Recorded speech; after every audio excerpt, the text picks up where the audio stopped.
Warning. The following podcast may occasionally contain strong language and material that is not suitable for all ages. If you are easily offended, it is highly advised that you turn back now. However, if you're a degenerate, welcome, brethren. You've found your home.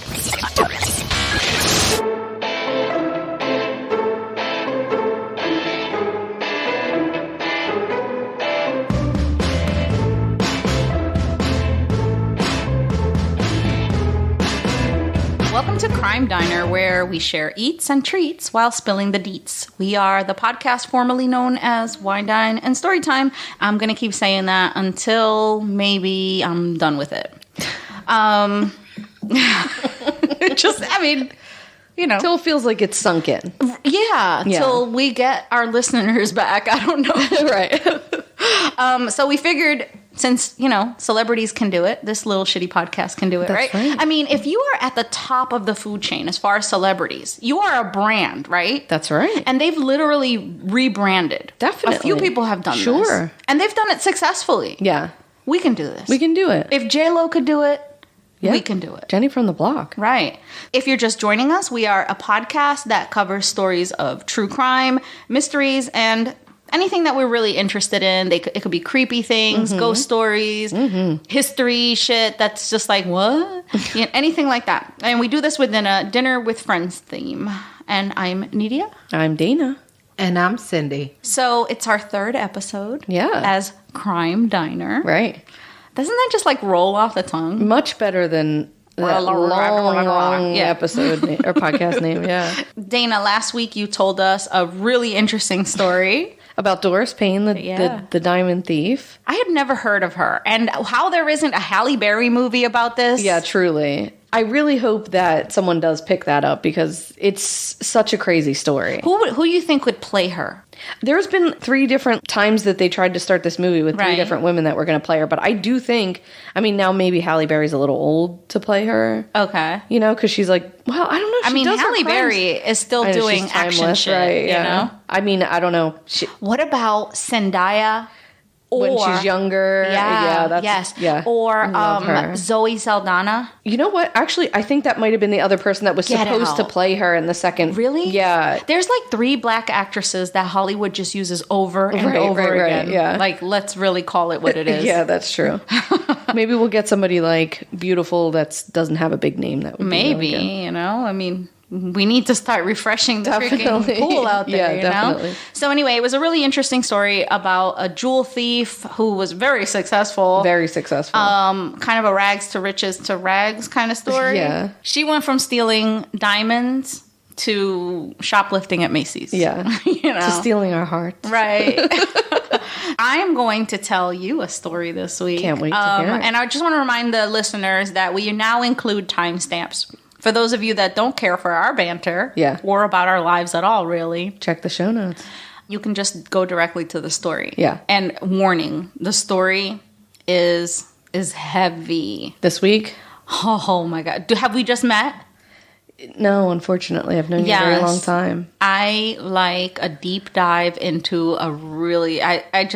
It deals with torture. It deals with child abuse. It's heavy. Even though I have known you for a very long time, you never cease to amaze me. Listen, I try. Just always a surprise around every corner. I just go right back to my ways. All right. So my story is about possibly the world's worst mom. Oh no. And you'll be mad. You'll be wanting to punch somebody. Great. You really will be. I hate stories like this. Yes. So, but first the food.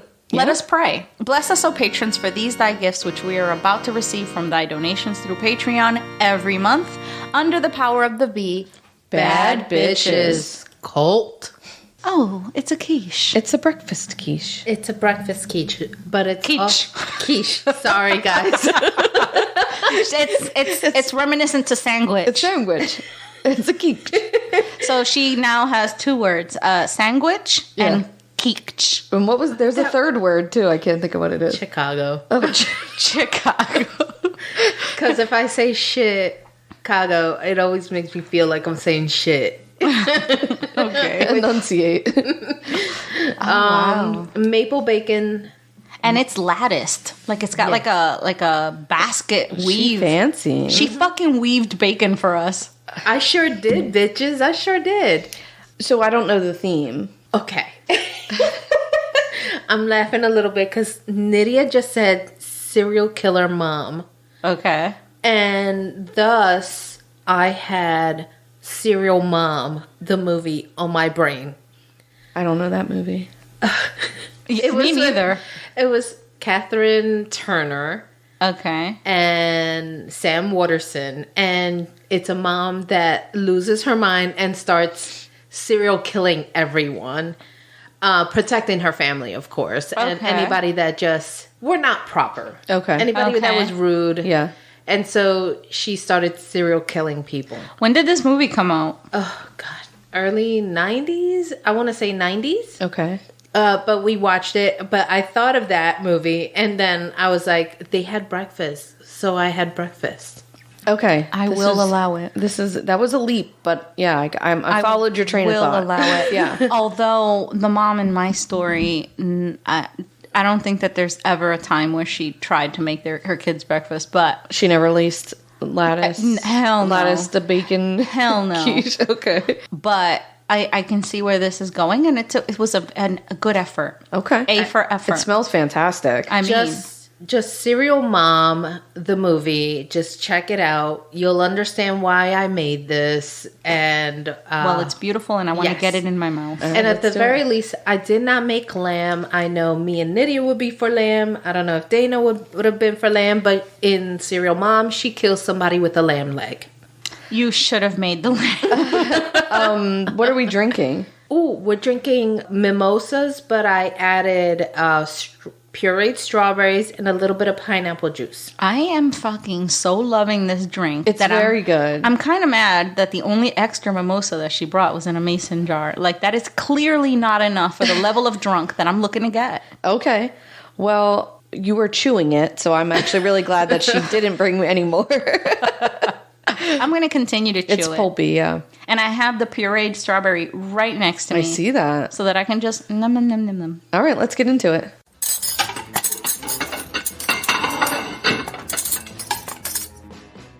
That fucking quiche. Mm-hmm. It was all about it. Very potatoey. Loved the bacon. The bacon could have been crispier for my taste. I could have gone without the potato just because you don't like a potato. Yeah, I don't love a potato, and I love quiche. So like the more eggy, the better. But I mean, my whole room smells like bacon, first of all. It was so good. I love the maple bacon. I don't like crispy bacon. I like a crispy bacon. So the bacon to me was like perfectly cooked. I like it just the way it was, especially since it was like a little sweet. So there was like a little bit of like caramely situation happening on it. The crust, of course, was, I mean, it's a good crust. What are you it's going to a do? fucking good crust. Yeah. What are you going to say? Yeah. I ate the crust. I scraped up the bits. Ate the crust. The crust was all in my mouth. Yeah. You got crusty lips. Maybe. Yeah. You're on your third mimosa. You're just chugging it. Mimosas don't count as alcohol. That's true.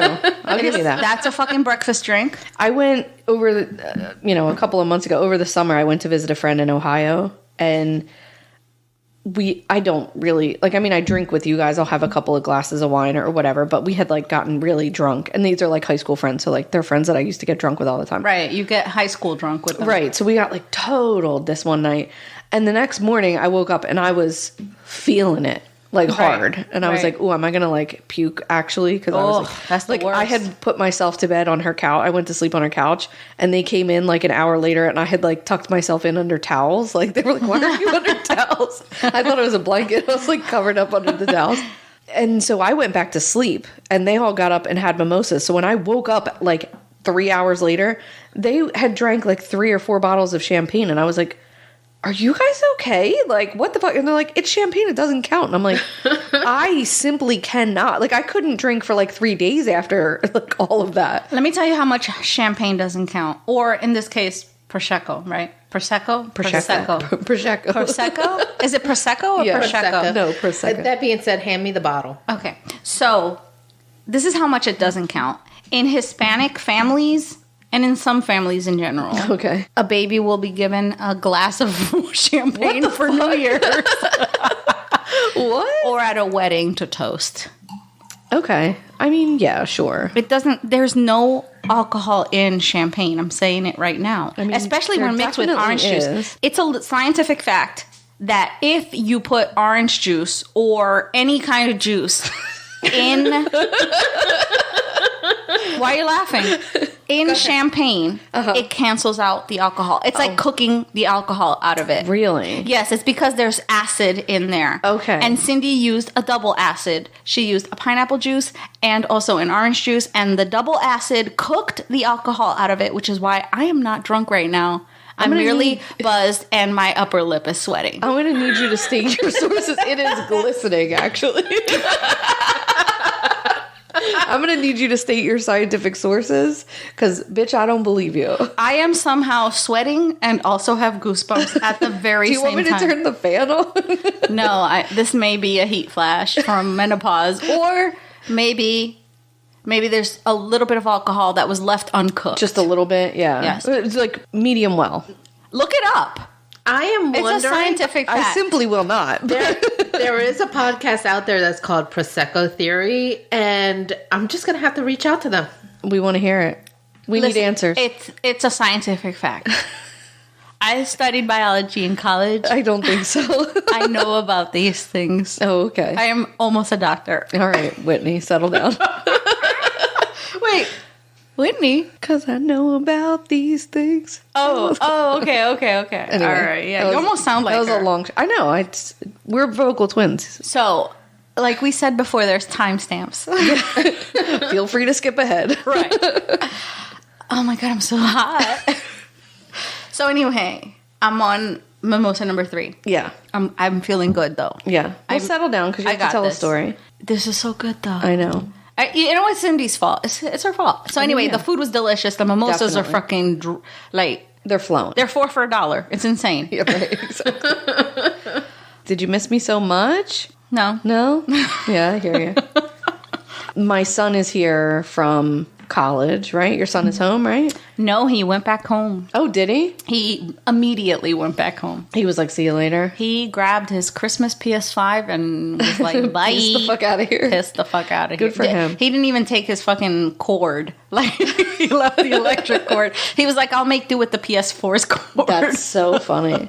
Well, Gage is a little further than David, I guess, but he was telling me that before he left, he was very distraught because he was going to be separated from all his friends and his new girlfriend and all of these things. He said, so before he left, like I guess the day before they all went home, he drove to the Target and he bought his girlfriend and him matching pajamas and he bought cookie dough and they made cookies. And I was just like, oh my God, you're like a boyfriend. Yeah. Because, like, generally when he walks around here, he's an asshole.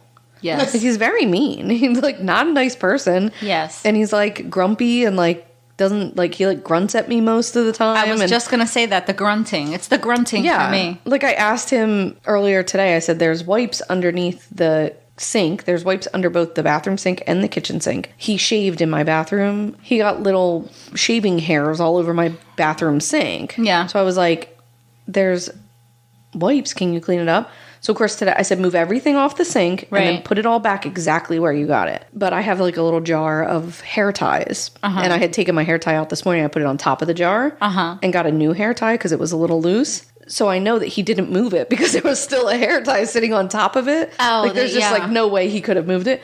They will literally wipe around the hair tie. He was like, I couldn't find the wet wipes, which I literally opened the drawer underneath the bathroom and it was sitting there, wet wipes. It had a sign, like a glow-in-the-dark like sign that was like, right. with a like flashing lights pointing to the he wipes. goes, I used a paper towel. And I was like, no, you didn't. And maybe you blew on the counter and was like, but like literally there was still hair everywhere. I had to do it myself. I'm my just like, God. you're a fucking asshole. But he buys matching pajamas and makes cookies for her. So I mean, like, listen, I don't care. I don't care. You know, I'm glad he treats other people with the kindness and respect that I appreciate. He doesn't treat you with. That I don't care about. I mean, I do, but like, you know, I was very concerned that I was like sending this asshole out into the world. And I'm like, no, you're like actually a nice guy.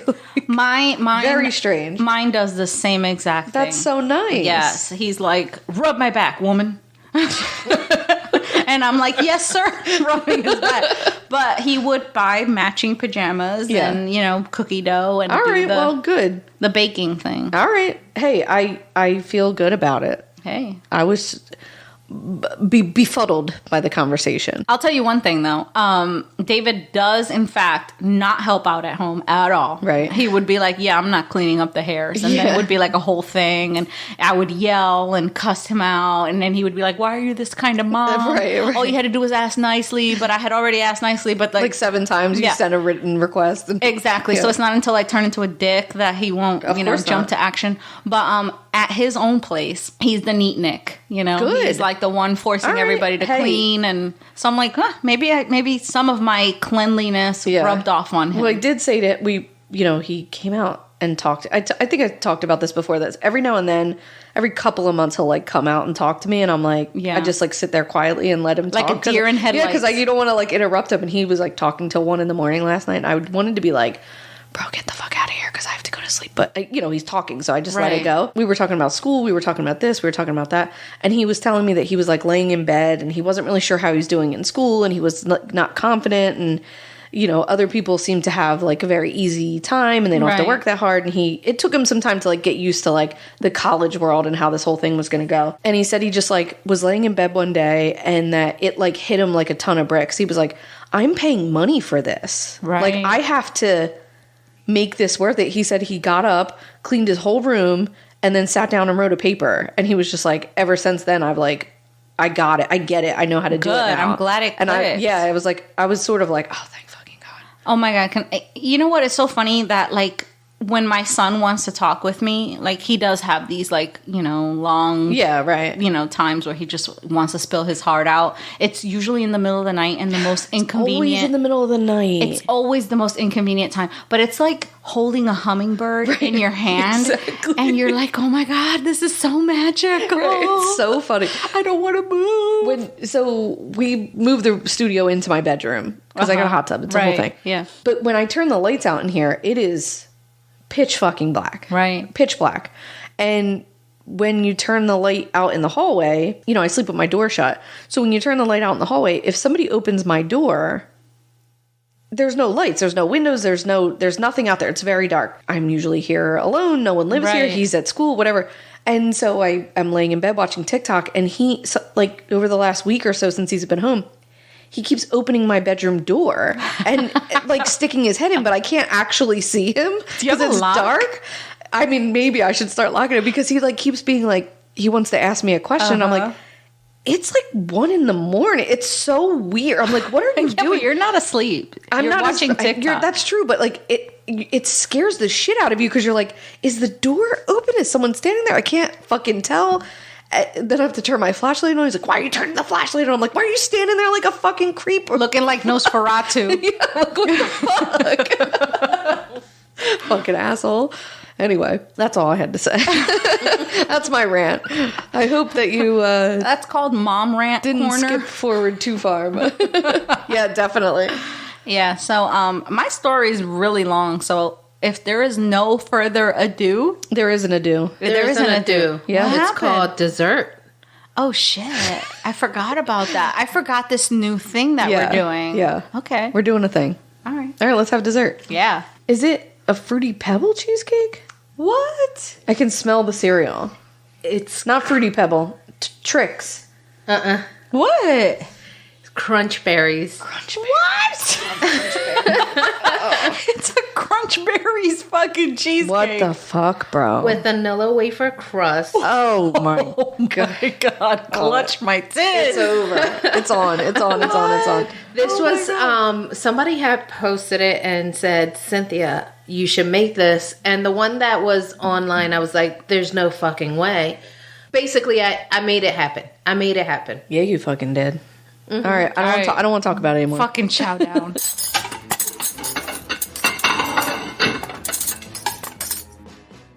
What'd you think about the cheesecake?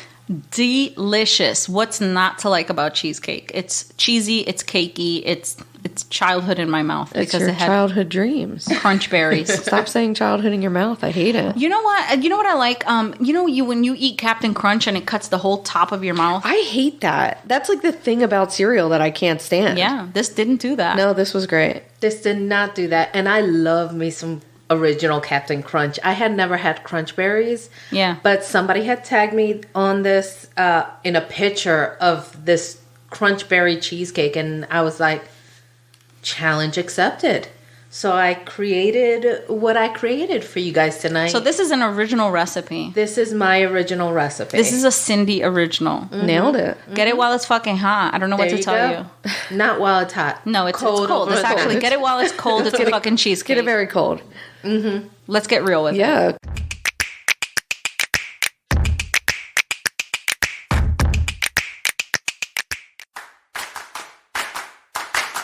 Hi, friends. Hi. Welcome to They're Terrified and Tipsy.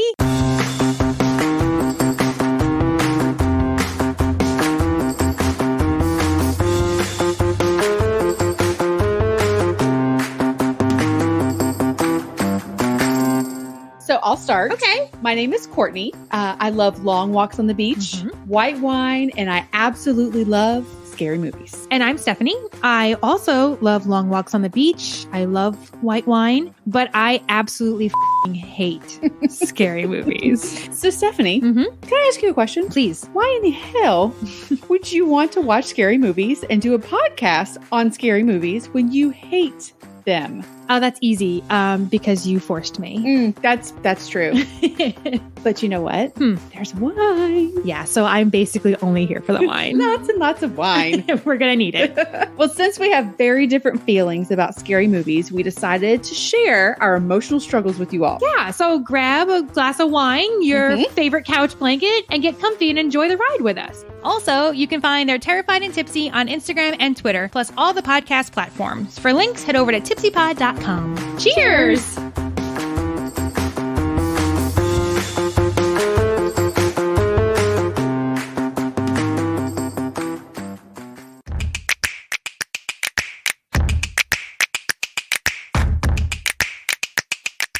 We had something sweet, right? Yeah. Try to savor that. Okay. Because now I'm going to put a bitter taste gonna in hang your on mouth. to And that. this is the fucking warning. This is a very heavy story.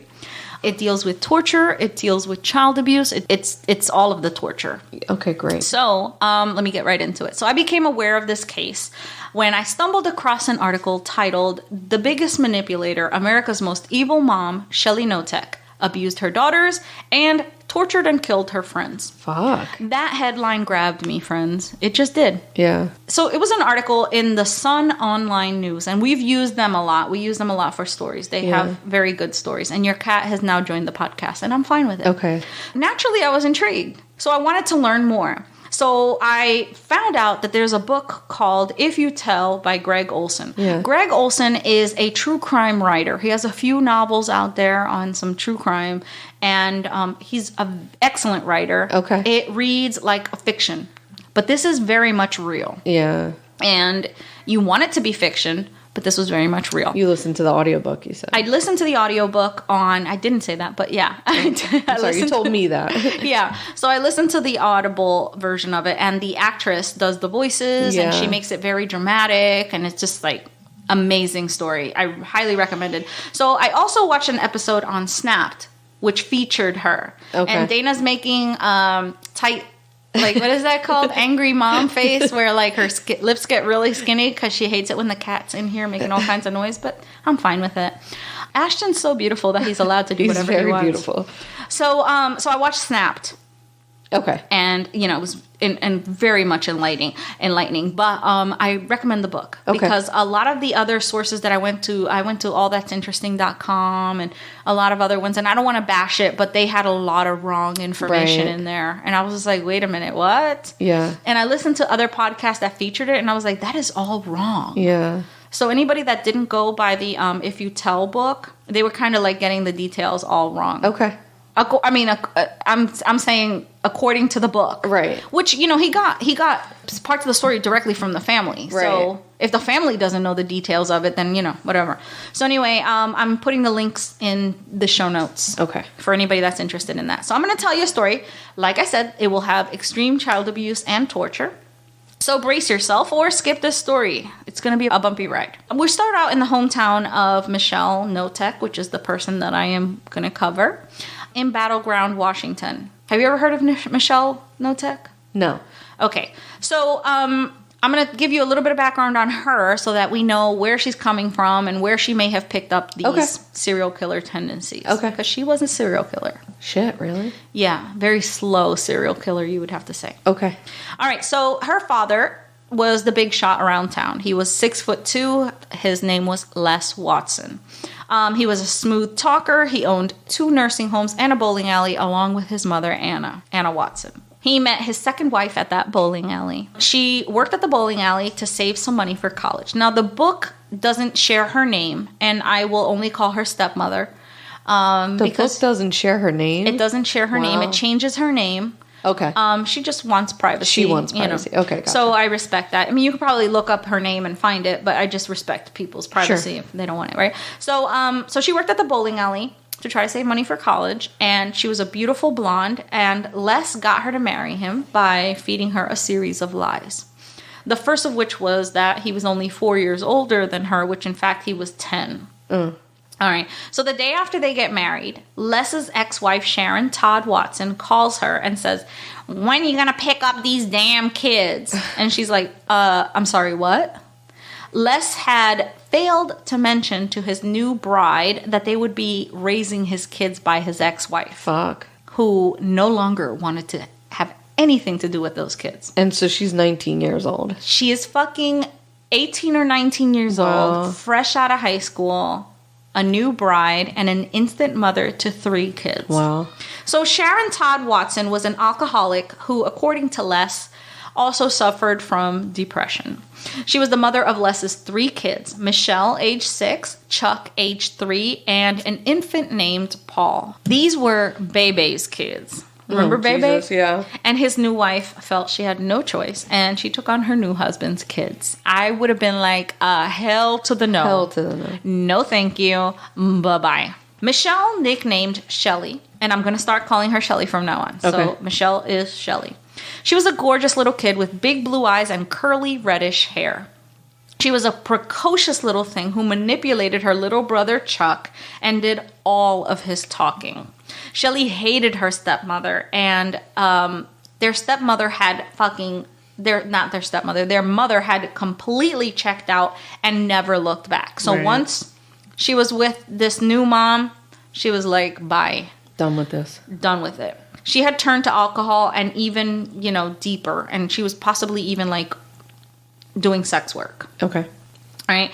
She was homeless, at risk, and she was doing all of the things, right? And this started from when Shelley was 6. So in 1967, when Shelley was 13, the family received a call that Sharon had been found beaten to death in a motel room and that someone would need to go identify her body and pick up Paul, who was now like 6 years old or whatever. Les didn't want to go get Paul, but his wife insisted that it would be the right thing to do. Jesus. So this little boy had some insane behavior problems. He was a completely feral child. When Shelley found out about her mother's death, she had zero reaction. These kids clearly had issues. Like, they had no idea who she was. Would run on the countertops in the kitchen and just fucking take food out of the cabinets and throw it. It was insane. He was like a little monkey baby. Wow. Mm-hmm. As a kid, Shelley was also a problem child. She would pitch a fit for every damn thing. She had issues with school and other kids, and she tried all of the negative ways in which she could get attention. She was an attention seeker, but sometimes, we seek it in the most negative of ways. Sure. So she was rebellious and spoiled and a sadistic child. Is there anything worse than a sadistic child? I mean, those two terms don't generally go together. No, not unless you're watching like The Omen or something Right, like that. exactly. Right? So her stepmother would send her to school dressed one way, and Shelley would go to a service station and change her clothes into whatever the fuck she wanted to wear. Right? She would leave her clothes there too. So the stepmom received a call from the service station. And they were like, hey, the weirdest thing is happening. Your little girl's coming here and she's leaving. We have a pile of her clothes here. Like, please come and take care of this. That's how her mom found out, her stepmom. Yeah. So Shelley had the best of everything growing up. She had dance lessons, the best vacations. They were well off. They owned 2 nursing homes, a bowling alley. They were fine, right? But Shelley was a vengeful child who would regularly put shards of glass into her siblings' shoes. What the fuck? If they were getting more attention than her. Like, she would literally put pieces of glass in her little brothers and sisters' shoes. Oh, my God. She was the oldest, Talk about, like, fucking evil. That's some sinister also, shit. that's really smart for her to, like, fucking think of these evil ways to, like, hurt Yeah, I mean, people. like, where do you even get shards of glass? Like, how does that even happen? Like, like, how does the whole thing... Like, I have the best idea. I know what I'm going to do to torture these kids. Like, it takes a creative mind. So Anna Watson was Les's mom. She was the part owner in the nursing homes and stuff. So she was born in North Dakota, and she was tall, 250-pound, imposing bully of a woman. Okay. All right. She scared and intimidated others with. She had a dragging foot and a mean demeanor, So that's how she, like, intimidated people. She was extremely cruel, and she owned and operated a couple of nursing homes. Her husband, George, was a nice guy with absolutely no backbone. He was also 4 inches shorter than her and did whatever Anna told him. Yeah.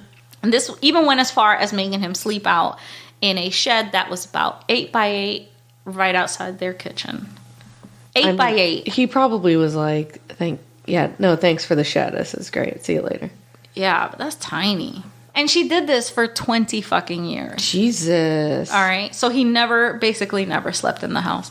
So Anna treated her employees poorly too. She had in her employment 2 women from Western State Hospital in Lakewood, Washington, which was a psychiatric, hospital. Okay. These were mentally disabled women. Their names were Mary and Pearlie. She called them mean, demeaning words like the R word. We know what that is. Mm-hmm. And she would physically abuse them. She treated them like slaves, including making them do all kinds of things around her house, which they were employed by the nursing home, not her house. So she had them as slaves. She even made them wash her feet. And if things weren't done to her satisfaction, she would beat them and even give them swirlies in the toilet. That's where, fuck? Just for somebody who doesn't know what a swirly is, it's when they stick your head in the toilet and they flush repeatedly. Yeah. So everyone was scared of Anna, except for Shelley. Shelley looked up to her grandmother.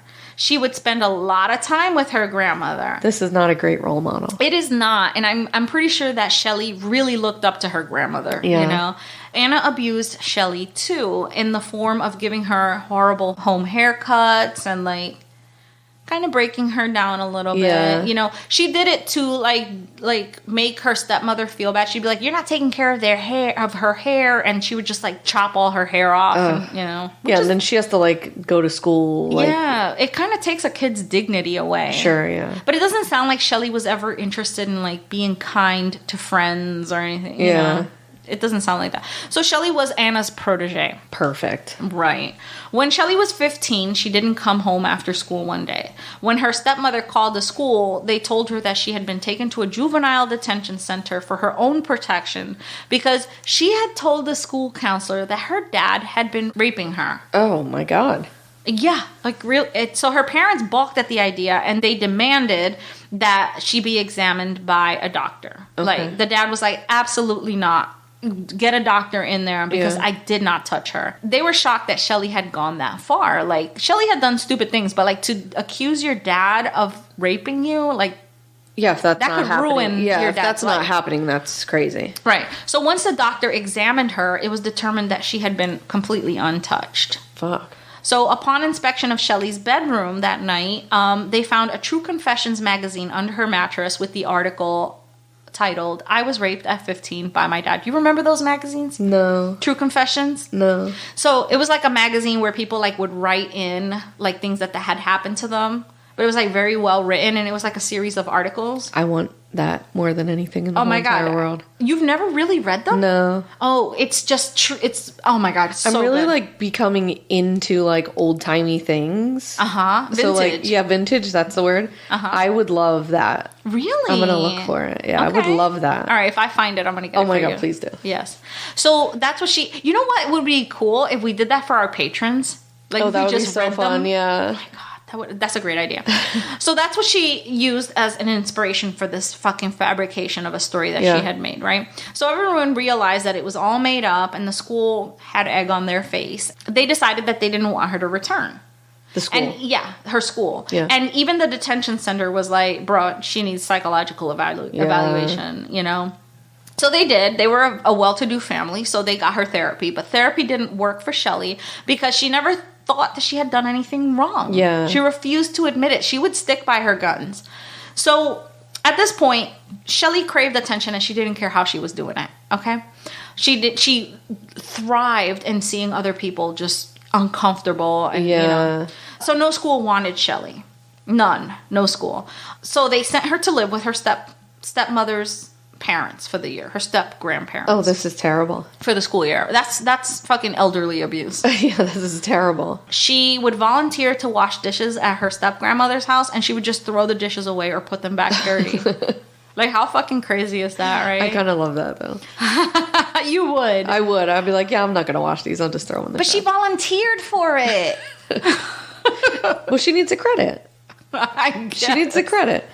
All right. So she volunteered also to babysit her neighbors' kids. And when the parents would come home, they would find the kids like in their beds, like scared to death under the blankets covers, with their clothes still on. Cowering. And, yes. Like just fucking talking about how Shelley had mistreated them and whatever. So while there, she was also going around telling people that her step-grandfather was raping her, what molesting the fuck? her. Also made up. So when she returned home from living with her grandparents, she again had to start looking for a school. And the only place that would take her was an all-girls Catholic boarding school run by nuns. Perfect. The parents were like, the nuns... This might actually work. Right. They were like, they're going to be no-nonsense nuns. They're not going to take her bullshit, blah, blah, blah. But the nuns soon started asking Shelley's parents to come and pick her up on the weekends. And when the school year was over, they were like, bye-bye. Don't let the door hit you where the good Lord split you. We don't want you back. Like the episode of the movie The Problem Child. Yes. They're like, get him the fuck out of here. Yes. So it turns out that while she was there, she was also putting shards of glass in her classmates' shoes. Yes. What the fuck? She also stole things and, you know, no one wanted her, and Shelley made sure that they had reasons to hate her. Yeah. Still, Shelley was so spoiled by her father, Les. I mean, it was insane. So what they do is they send her to her Aunt Katie's house. They just like, we can't be with this child. We're just going to get rid of her. So they send her to Aunt Katie's. There, Shelley told her all kinds of tales about her abusive parents. And of course, Katie believed it all. Right. While Shelley went to Aunt Katie's house, the family went to Disneyland and they had a fucking wonderful time without I bet that her. pissed her off too. I mean, it may well have, okay? So meanwhile, back at Aunt Katie's house, Shelley was fucking running things and raising all kinds of hell. In fact, Katie and her husband ended up divorcing over it, okay? Yeah. So Shelley didn't fucking give a shit. She was 17 at this point, and she just felt all powerful. Well, that was probably like a great source of like power and a thrill for her to like break up someone's marriage or... She didn't. You know? She gave zero fucks. Wow.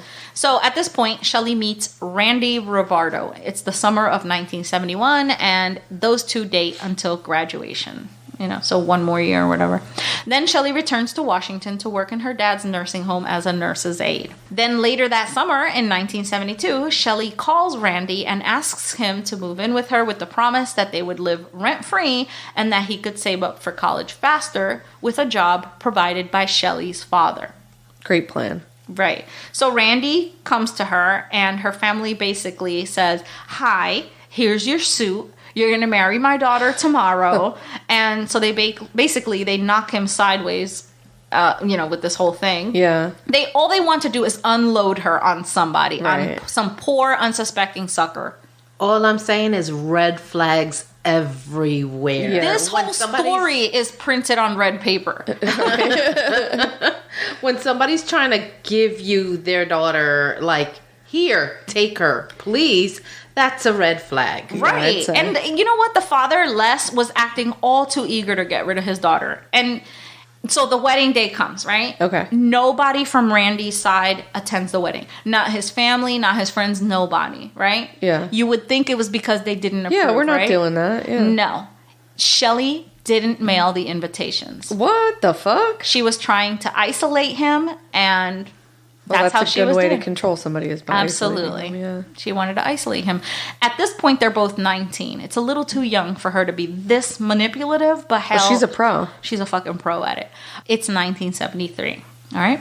So they move into a trailer that her dad got them. And Shelley was none too pleased. She's too good to live in a trailer. So right after the wedding, Shelley began to complain of menstrual cramps that would go for months. It would just be the whole month. She has menstrual cramps the whole month. All right. Me too. These kept her from working. So after being fired from her dad's nursing home, she goes to work for her relative's nursing home. She gets fired from there, comes back to her dad's other nursing home. She's just like fucking ping-ponging it, right? She's unemployed. Unemployable. I'm disabled. I can't work. Right. But she doesn't cook or clean either. No, why would you? And she doesn't have any kids, so it's kind of like, I mean, I hate to put her in that position, but I mean, if you're part of a couple, you got to do something to contribute. It's a team sport for sure. Right. So then she wanted a new VW Bug. She wanted her dad to get her a new car. So her dad set out to look for one, and instead he brings back what he thinks is a better car. He brings her back a pink Buick convertible. So fun. Shelley was so upset about this that she tries to complete suicide by taking a bottle of aspirin followed by some liquor. Because she didn't get the car she wanted? Because she didn't get the car she wanted. Fun. So her husband, Randy, finds her completely unresponsive and takes her to the hospital. At the hospital, they pump her stomach, and the doctor discovers that she only had taken like 1 or 2 aspirins. Oh my God. And she had faked the whole thing. Right? So shortly after that, she fucking fakes a break-in at the trailer. Jesus. So she tells the family that she's been raped and that the assailant had stolen a rifle and that he had buried it out back. But who the fuck does that? It's like such a convoluted story. Yeah, this makes absolutely no sense. Why would somebody steal a rifle that they're promptly going to bury Don't call in the their cops backyard? yet. Yeah. Don't call the cops yet. I'm going to take my time. I need a shovel. Do you have a shovel? Yeah, here. Thanks so much. I'm going to dig a hole. Uh-huh. I'm going to bury that. And then give me like 20, 30 minutes so I can get a head start. And then call call the cops. It's fine. Right. I'll leave a little like mound so you know where the gun is. Right. I think that's a good idea.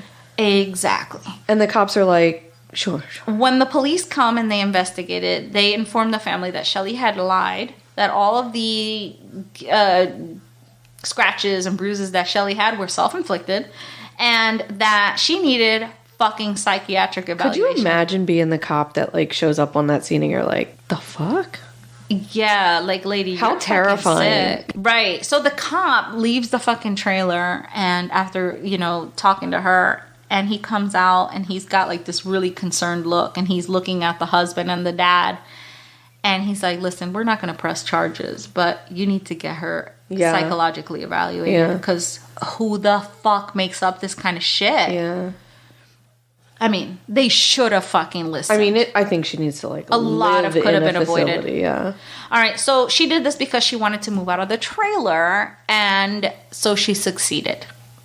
So in 1974, Shelley became pregnant, and Randy's family wanted to come to Washington to bring the baby gifts and, stuff when, So sweet. they're excited, So when they come, Shelley barricades herself. And she did not come out of the bedroom until they left. She didn't want them to come. We love that. So Randy's brother brought the baby some books. Shelley threw them out. We don't like books. Don't like books. Especially Italian books brought by your family. Oh.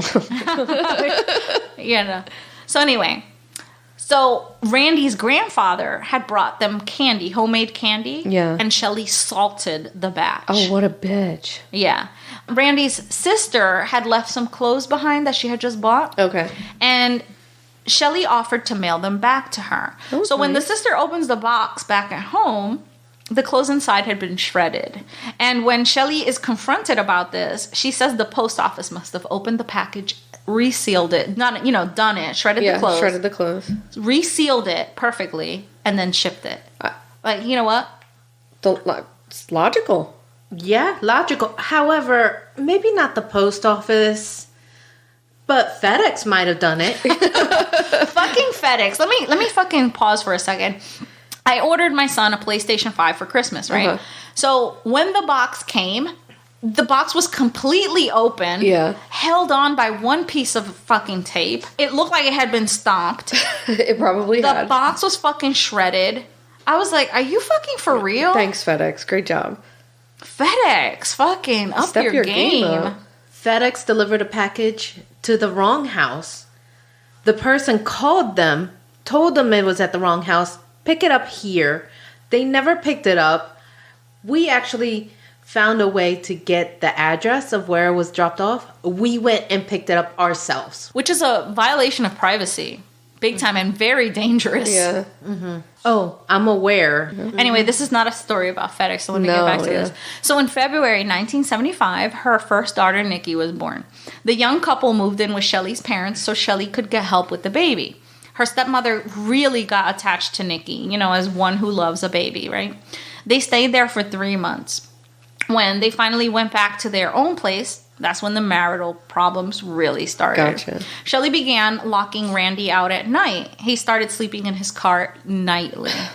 All right. So she also began spending his whole paycheck on stupid shit. She didn't spend it on food. She didn't spend it on, rent or whatever the fuck it was, nothing. Yeah. She spent it on stupid shit.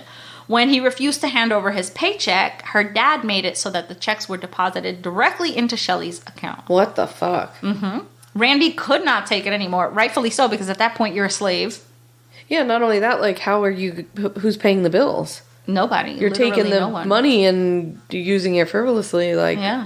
This is not going to work unless the dad's going to pay the bills. This doesn't work. So Randy takes off.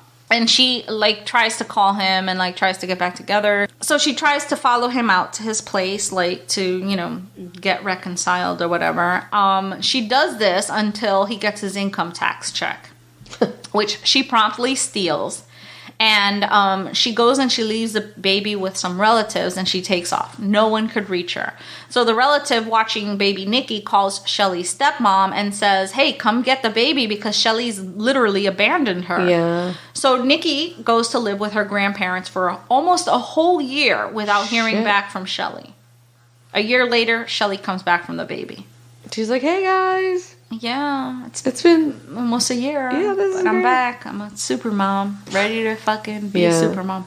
So as Nikki grew, Shelley kept the narrative of having been abandoned by her dad and his side of the family. They don't love you, Nikki, but I love you, blah, blah, blah. But later, Nikki finds out that they had sent letters all along. They had been sending letters, birthday cards, and gifts the whole time. But Shelley was actually keeping it all hidden, and she would actually cut the tags off of gifts and put her own names on them. Perfect. Her own name. So the next boyfriend that Shelley had was Danny Long, who Shelley's parents met while checking in on Nikki. They wanted to know about Nikki's welfare. Right. Because Shelley was living as a single mom with her, and they wanted to make sure that she wasn't mistreated. So they noticed that Danny had a key to Shelley's apartment, even though Danny was just her neighbor. He let them in one day. Shelley wasn't home. He let them in. They discovered a whole bunch of their stolen shit from their vacation cabin, which was neither here nor there because they would have given it to her had she asked. Right, yeah. But where's the fun in that? Yeah, definitely. Yeah. Right. So then Shelley got pregnant by him. Okay. And they married. Okay. So it was now 1978, and her second daughter, Samantha, was born. So Danny did not put up with Shelley's bullshit. Okay. So there was violence. Oh. When Danny would leave, Shelley would pack up the kids and go hunting for him. Hunting? Yeah, hunting. She would just get in her car and find him wherever he was and, create a scene. That's not scary at all. Right. So this was a pattern of behavior that she would continue later in her life. That marriage lasted 5 whole years. So Shelley's dad gave her the money for the divorce, and it was settled. So she's got 2 kids, 2 divorces. Yeah. So it was now 1983, and Shelley was dating somebody new. Okay. All right, this guy was Dave Knotek. Shelley packed up the girls and moved to rural Washington to go live with him. Fun fact, Nirvana played their first gig in Raymond, Washington. Oh, I'm so glad to have this fun fact. Thank you so much. Now you know something. So if you ever go on trivia, I'll know that. you'll know that. Yeah. One of Nikki's first memories there was a time when she woke up with a pillow pressed to her face. She started screaming, and then her mother suddenly appeared and told her that it was just a dream. But Nikki argued that it wasn't a dream, but her mom wasn't having it. Mm-hmm. So How old is she now? She's just little. she's just a little kid, Okay. you know. But this would come back Okay. to replay itself. Okay. All right. So Dave was a country guy. He was born poor, and he was a troublesome teen who was harshly disciplined. He was a Navy veteran, and he had recently been dumped by his long-term girlfriend when he met Shelley. And Shelley was a beautiful redhead. She was just a really pretty girl. Dave fell right into her trap. He met her at a tavern named the Sore Thumb. Oh. That Sounds very a red flag. classy. Right? So at the time, Shelley had been living in a house with her that her grandmother had left her. Her grandmother Anna had left her a house that had been in the family for 3 generations. Okay. Right? So she dies and she leaves her the house. But Shelley, this whole time, never bothers to pay any taxes on the house. So the house was in trouble. Dave took on the property to try to save it. It had been in Shelley's family for 3 generations, like I said, and as soon as it touched Shelley's hands, it was gone. Yeah. All right? So the house was lost to foreclosure, and after she knew that Dave was like in love with her and completely in his grasp, she started to tell him that she had cancer. Perfect. All right? So they get married on December 28th, 1987. Her maid of honor was Kathy, her hairdresser and best friend, Kathy Loreno. Okay. All right. This marriage soon, too, became tumultuous. Not because of Dave, but because of Shelley. All right. Nikki remembered a time when Dave was on the porch with a gun contemplating suicide. Shelley had broken him down to the point where he was suicidal. She would berate him about not being a good enough man, about being a loser, about not making enough money, just, you know. Right. Everything, including the fucking small dick, you know, like everything. She sounds like a peach. She's just the biggest piece of shit, right? So Dave would just leave. He wouldn't abuse her. He wouldn't, you know, talk back to her. He would just fucking leave with his tail between his legs. Shelley would physically strike him, and then when he would come back home, she would be like, this is how normal people fight, honey. Very normal. Right. And she Yeah. would, like, you know, just lavish him with, you know, kindness and gifts. And It's like do all stuff part for of her. that, like, abusive cycle, though. Yes. Just, it feels strange to be coming from, like, a woman being the abuser, but Right. but yeah, it's all part of that, But like, it manipulative happens. cycle, yeah. Absolutely. Narcissist, manipulative, yeah. Yeah. So Shelley began separating Dave from his family. That was her thing. She wanted to isolate her victims, Yeah. right? So she also began to randomly pick fights so that he didn't feel too secure in their relationship, Okay. right? So he would just stay away because her temper scared him. He would just sleep outdoors, sometimes in his car. I mean, he was a broken man. Yeah. He did not stick up for himself. Yeah. When he would return, she would be sweet, and then, just like that, would flip the switch again. It was all very unstable. So this house burned down, and they moved once again. They moved into a new house that they called the Louderback House. It was based on the family that had lived there before, the Louderbacks or whatever. It was on a very private property. It was a really beautiful house, nice, big, spacious. And this is where things took a very dark turn. Shelley began to use anything as a weapon to hit. You know, whenever she was mad, she would just hit you with something. She enjoyed corporal punishment, and she made it even more special by always making it a surprise attack. She would sometimes do these punishments as the kids were sleeping. She liked to do these sleeping attacks. She would wake them up and punish them then. Fuck. So she would wait all day. That's if you so did something fucked bad, up. she would wait all day and wake you up in the middle of the night. She didn't sleep at night, so Yeah. this was how she did it. That's like some cult shit, too, is to, like, keep them up and, like, not let them... Sleep deprivation. Yeah. Yep. So sometimes these punishments were completely unprovoked, and they always drew blood. One time, she even shoved Nikki straight into a protruding nail on the wall. Fuck. The kids were often covered in cuts and bruises, and they told no one. Shelley also liked to use mind games. She would call the girls losers and putting them down constantly, just like she had done with Dave. She would buy the girls things just to have something to take away from them. If they lost any of their gifts, she would make them look for it until the wee hours of the morning and beat them with electrical cords while calling them names. So one example of that is one Christmas morning, they had received these little like pins, Christmas pins, and with the whole bustle and of opening and unwrapping gifts, it was lost in the tissue paper or whatever. Okay. So they were made to look for them until like 3 o'clock in the morning or whatever. And when they finally found them, they realized that their mother was the one that had hidden them. Yeah, what the fuck? As like a sick game. So Shelley's gift to herself that year was the abuse and holiday trauma that she caused those two kids. Jesus. Yeah. And she found new ways to fuck with them all the time. She started limiting their bathroom time. Like no showers, no bathroom use without her permission. And her excuse was that their well water was running dry. But guess what? They were on city water. What the fuck? Like that didn't even make any sense. She was just using it to control them, So the girls began to sneak the bathroom use, Right. Because if you want to strip anybody of their dignity and you want to complete control over them, you want to strip them of their dignity. You want to isolate them. Right. You want to control every aspect of their life. You also you're like making it so that they come depend to on you for every single thing. So there's no way for them to leave. It's nuts, right? So Shelley loved to pretend things were normal. She liked decorating in a country style. That's a red flag right there. She also collected knickknacks. She bought tons of stupid shit. Like the Finger Hut catalog was always at her side. Love a Finger Hut. Yeah, she probably dog-eared every fucking thing in there.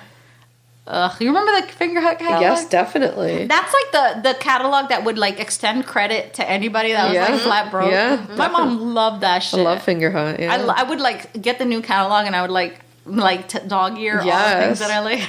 And it was always so thick and like, just so fun. Every toy, everything camping. And the toys were bullshit. Yeah, of course. Yeah. Anyway, so at this point, she had a favorite daughter to torture, and this was Nikki. She came up with a punishment that she called wallowing, where she would humiliate as well as cause pain, right? Cause physical pain. Physical pain.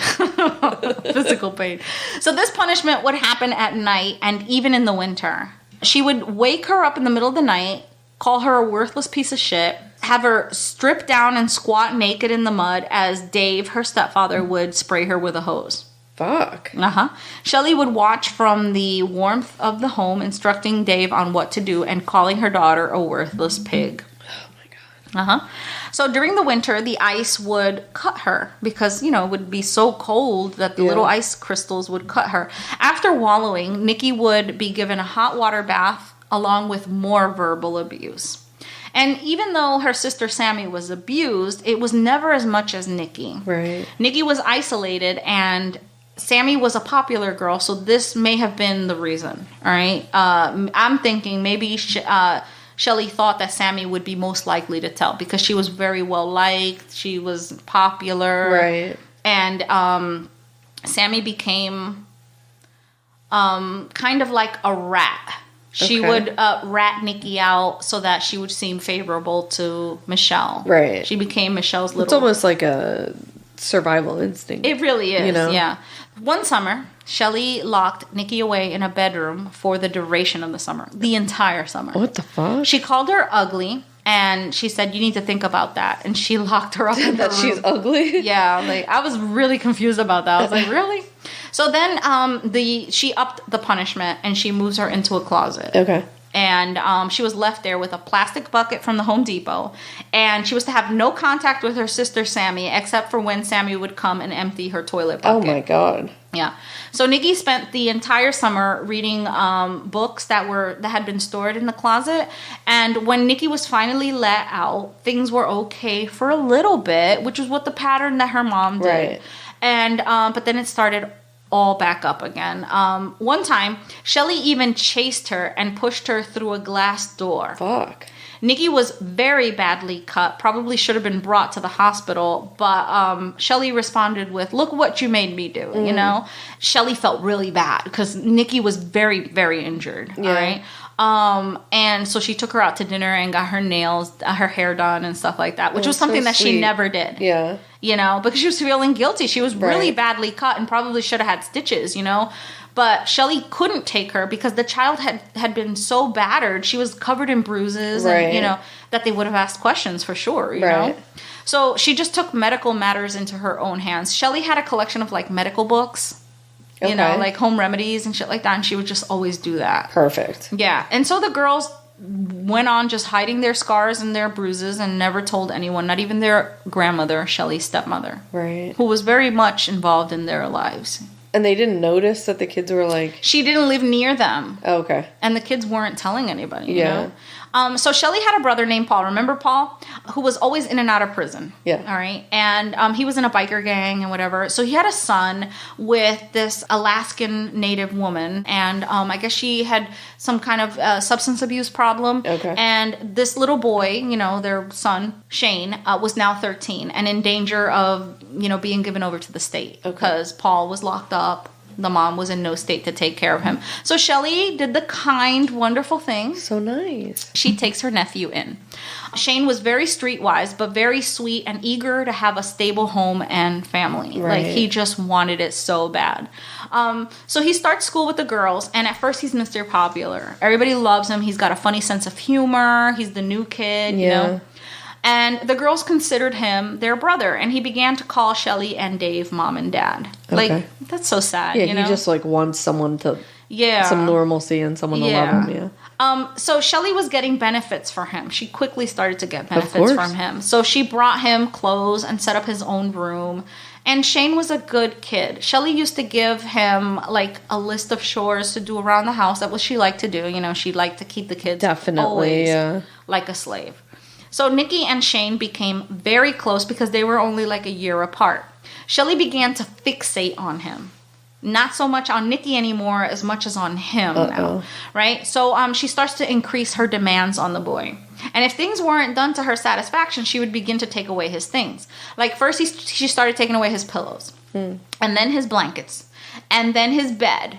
And next were his clothes, and then his bathroom privileges. That was like always the order of things, right? So this served a purpose, taking away his dignity because he was no longer clean. He only had one set of clothes, and it hurt his popularity at school, which isolated him from friends. Right. So now he was completely isolated and dependent on her. Perfect. Right. So when Shelley's stepmom, Shane's grandmother, came to visit and check on his, you know, how he was doing, she was appalled by the living conditions that she found him in. Shelley had him living in the basement next to their diesel furnace with the horrible fumes and sleeping on the floor. Fuck. No blanket, no pillow, just sleeping on the floor like a fucking puppy. You wouldn't even do that to your puppy. Yeah. So she was just like, no, this is unacceptable. She gave Shelley some money, buy him a bed, blah, blah, blah. But, you know, Shelley wasn't to then eventually take it away from him again. Yeah. So soon Shane was made to wallow like Nikki had, you know. Shit. Then the abuse took a more sinister turn. Shelley would have Shane and Nikki get naked and dance together as punishment. Like she would have them literally slow dance naked. And they were at that age, you know, 13 and 14, where they don't want to be naked around anyone. Yeah. You know? So her husband, Dave, would also just sit there and watch this happen. No say whatsoever. Yeah. So the house was like a little prison camp, you know, for these kids. Forced nudity was Shelley's favorite way to strip her victims of their identity and to keep them from running away. Right. Which is mad demeaning. So it's like, yeah. Yeah. So one winter, Shelley ordered them to get naked and go to a spot on the hill with their backs to each other. She goes back into the house where she could watch them. So it was like a little hill right outside their window, and she could watch them. She kept them out there all day until the night. Back to back, naked. The fuck? In the winter.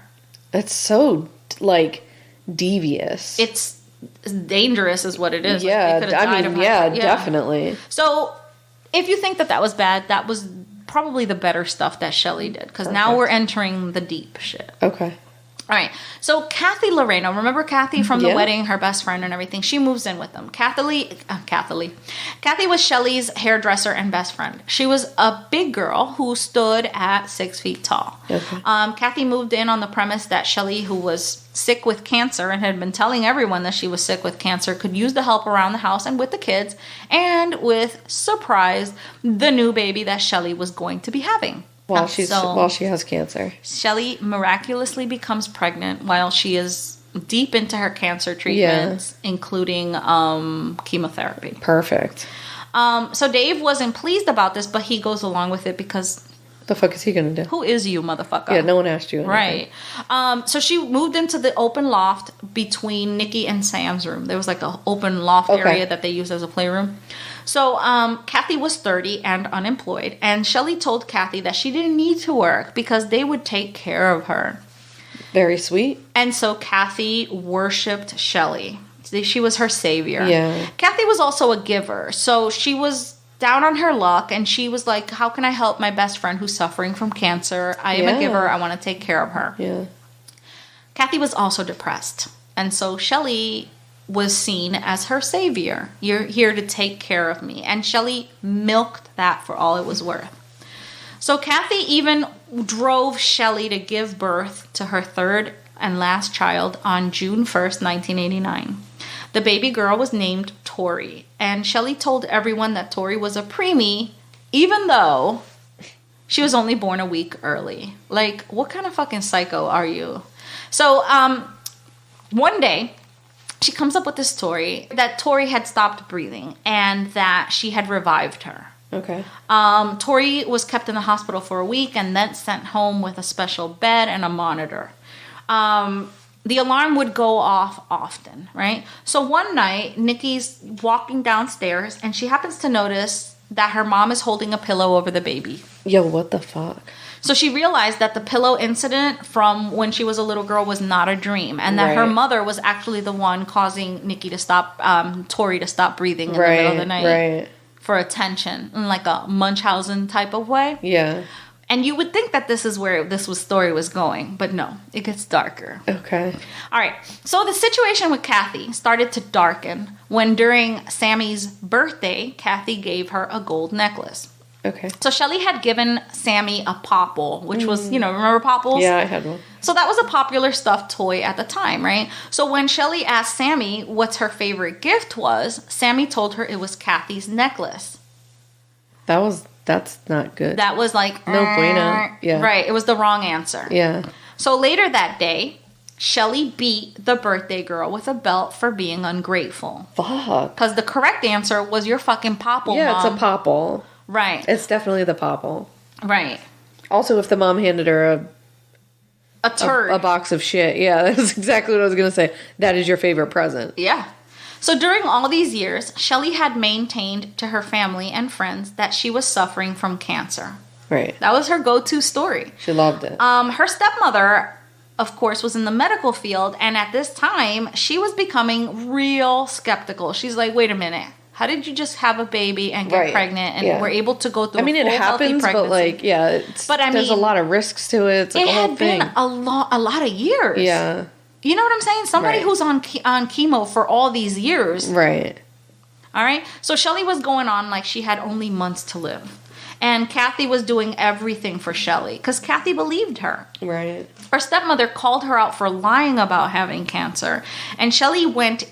Like, she was like, well, let me go and see you, right? So she comes, and Shelley goes as far as to wear white makeup. She looked like she was wearing kabuki, like, Yeah. And she shaved off her eyebrows, and she chopped pieces of hair to make it look like she was losing her hair. But her stepmom was like, she goes into the bathroom, she finds a scissor with red hair in the garbage can, and she's like, when you have cancer, your hair falls out from the root. It doesn't fall out halfway. Yeah. Like, what do you think, I'm dumb?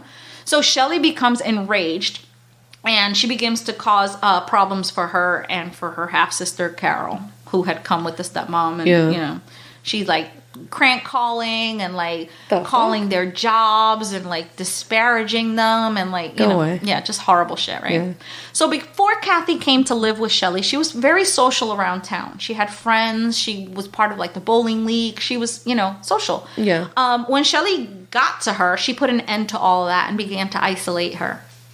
She isolated her from her friends and family, began to alienate her from her mom, so that, you know, nobody would come looking for her. Shelley started becoming very abusive with her friend, too. She would hit her with things and then put guilt trips on her and, like, hug her and give her pills.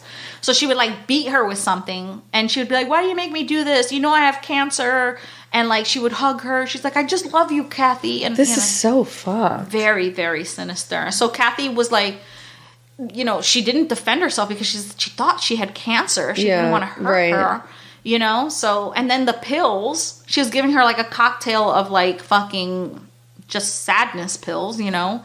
So it was like keeping her like drugged. Addictive, like pills? Well, she was giving her like Prozac and muscle relaxers and things to just like, you know. Satiate the situation. Yeah, to just like put her like a mummy or something. Right. Not a mummy, but like a zombie, you know? So anyway, she would give the kids pills too. It was like her thing, you know? Yeah. So the kids were sad for Kathy, but it also meant that the mom didn't have time to abuse them. Right. So Kathy was the scapegoat, right? Yeah. So then Shelley started to come up with this like fun game for her. She decided to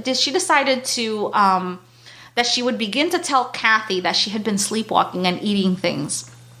Completely, totally made up. She would use gaslighting to abuse her. To make her think like she wasn't right in her head, right? But it was completely made up. So she would claim that Kathy would eat while sleepwalking, and she would get the kids to even lie about it, you know? And of course the kids went along with it because they were like, if we don't go along with it, she's going to fucking beat us. Yeah, but like, what's the point? It was just for fun. It was for so fun. Weird. So she would hide half-eaten food under Kathy's bed as a way of fucking with her mind. And she would even get the kids to put food under there. And, you know, Kathy would be like, I didn't do it. I didn't do it, Shelley. And eventually when the kids started, cooperating. Yeah, right. Corroborating. Okay, whatever, however you say that. She was like, well, maybe I did do it. Yeah, of course, right. Yeah, it was just like fucking gaslighting at its highest, you know? So, then she, But it's like, even if she was fucking sleepwalking, eating food, who cares? Right. Like, but what's the point? I think it was like because Kathy was a big girl, and she was like, oh, you're fat, and you need to lose weight. And it was like another way to break her down. Yeah, it really was, you know? So then she started escalating the game to saying that that she had been walking naked into Shane's bedroom, like trying to like have sex with this underage kid. Oh, what the fuck? Which Kathy was like adamantly against. She was like, absolutely not. I'm in my 30s. I do not want to have anything to do with this little boy, you know? So, but Shane started to fucking, confirm the accusation. Say, yes, you did do it, Kathy, you know? But he knew it was a lie. Right. All right? So the kids knew that, but they played along because, you know what? They would get it, right? Yeah. So the abuse against Kathy begins to escalate even more. At this point, Shelley is kicking her down the stairs, and, you know, like, Kathy would end up at the bottom of the stairs in a crumpled mess, not get up to defend herself. She started to confiscate Kathy's personal items, like she had done to Shane, you know, the pillow, the blankets, you know, then her clothes. So eventually Kathy was left with only a thin robe, a bra, and one pair of panties. And then even further, after that, she was confiscated that, and she was left to be completely naked. She was doing chores around the house in the nude. Fantastic. And the kids were like, yeah, that makes sense. Yeah, this is great. All this is good. But they're kids. They're fucking kids. They don't know any other way of life. Their mother has been a piece of shit their entire lives. Yeah. So they don't know, you know? So her bathroom privileges were also taken away at this time. And she would lock Kathy up in a closet. Like, if she had people over or whatever, she would lock Kathy up in a closet. It would be all days. So the people didn't know she lived there? So, no. Okay. No. Because if they saw her, they would be like, oh, shit, this woman is abused. Like, Kathy was literally covered. She was a giant bruise. She was covered in black and blues and, like, cuts and, you know. What the fuck? And she was, like, wasting away. Yeah. And unhealthy. And so Shelley would keep her in the closet, and then she would like sit outside her door, and she'd be like, "This is for your own good. I'm trying to keep you safe from Shane. I love you, Kathy. I'm just trying to keep you safe from him." This is so fucked up. Isn't it? So she had convinced Kathy that the abuse was actually coming from Shane, even though Kathy saw her abuse her. Mm-hmm. But also Shelley had been telling Shane to beat her too, and Shane was, following orders. So the kids felt bad for Kathy, but like I said, it meant that they weren't being abused, so they mostly ignored it. They still urged her to run away, which she wouldn't. All right, she'd be like, "No, she's just gonna catch me. She's just gonna catch me." It was so. Plus, how's she gonna run away naked? Yeah, where's she gonna go? Right. So Kathy at this point has become super weak. Kathy had become very scared of Shane. She was like a little withering cat around him. And even though he was only abusing her because Shelley made him, she was still super scared of him. Right. Because that's what she did. She did divide and conquer. She would divide them. Right. And, so that she could beat them. So at this point, Kathy's hair and teeth. Now, she was a hairdresser. Her pride. She's now hairless. Her hair is just falling out. Her teeth are falling out. Fuck. She's locked in a closet like a fucking animal for hours at a time. She was starved. She was beaten. She was mentally abused to the point that she could no longer see her own decline. Like a frog where you turn up the water and it gets hotter and hotter and they don't know it. All of this you would think would have taken years. It took 1 year. Whoa.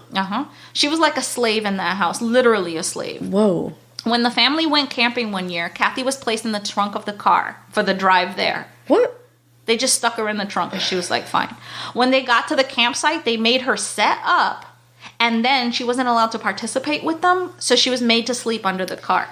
I guess what's confusing to me is this is a full-ass adult that has autonomy and the ability to not be there. But she has that, God, why do I keep forgetting what that name of that thing is? Stockholm. That thing. Stockholm. Yeah. I always think Scooby-Doo syndrome. I don't know why I feel like that. I don't know why you're saying that either. Yeah, it's Stockholm syndrome, but to me it just... Anyway, so she clearly had Stockholm syndrome. Remember when you did the story about the girl in the box? Yeah.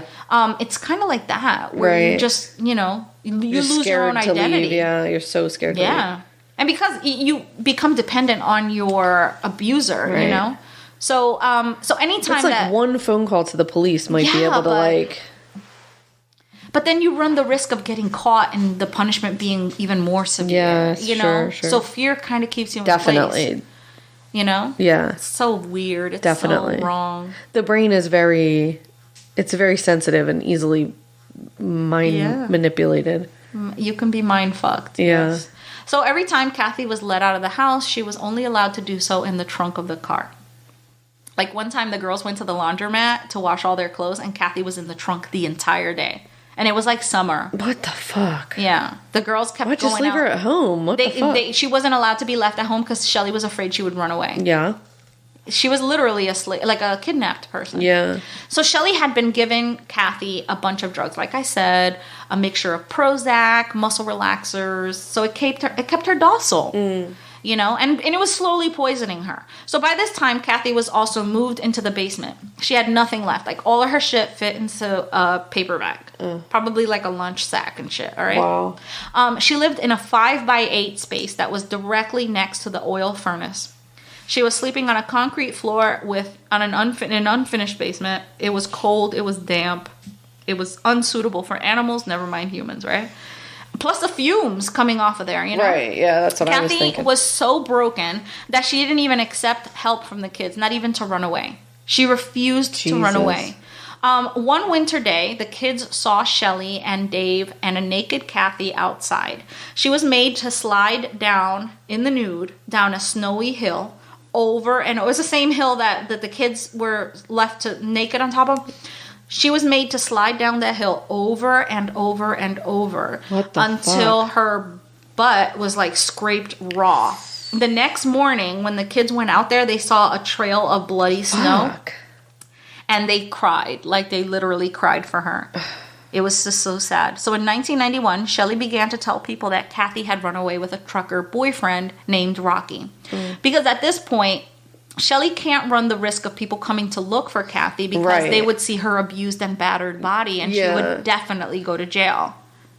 Which is where she needs to be. But any time that Dave would like say, hey, what's going on with Shelley? She would be like, oh, I'm healing her. She'll be fine.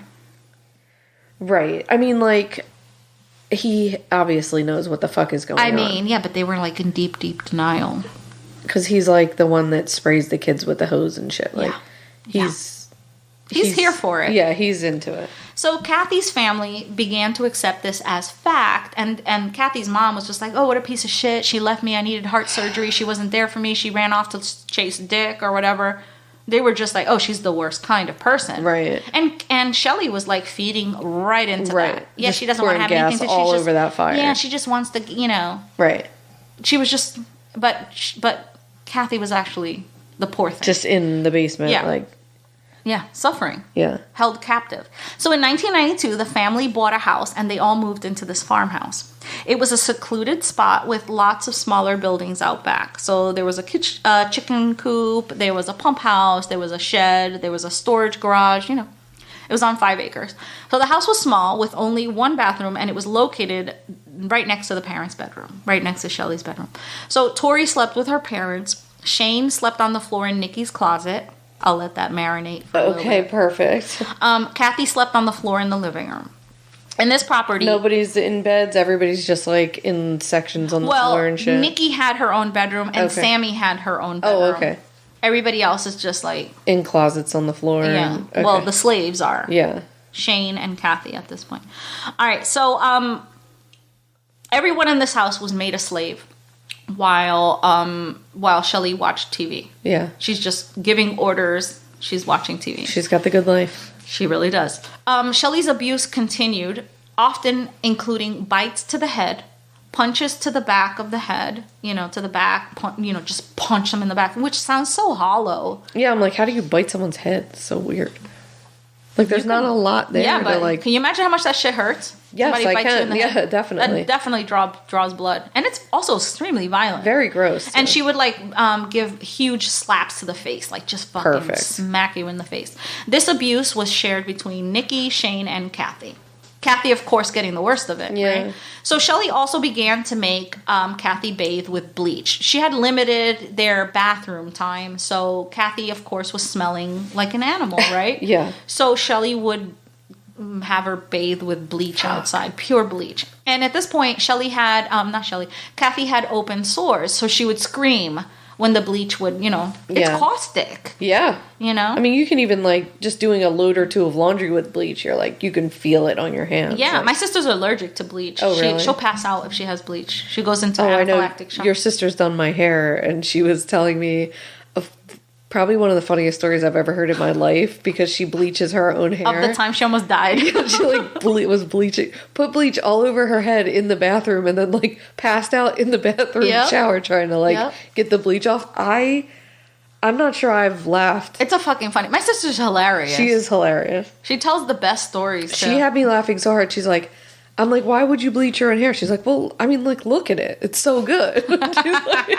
It was so fucking funny. She almost died. I was like, did you go to the hospital? She's like, nah, I walked it off. She probably should have gone to the hospital. She definitely should have gone to the hospital. She was passed out in the shower with the water running on her. Yeah. I was like, oh, you're also mentally ill. This is great. Yeah, story of my life. Yeah. All right, so Dave was hardly ever home because his job was 5 hours away.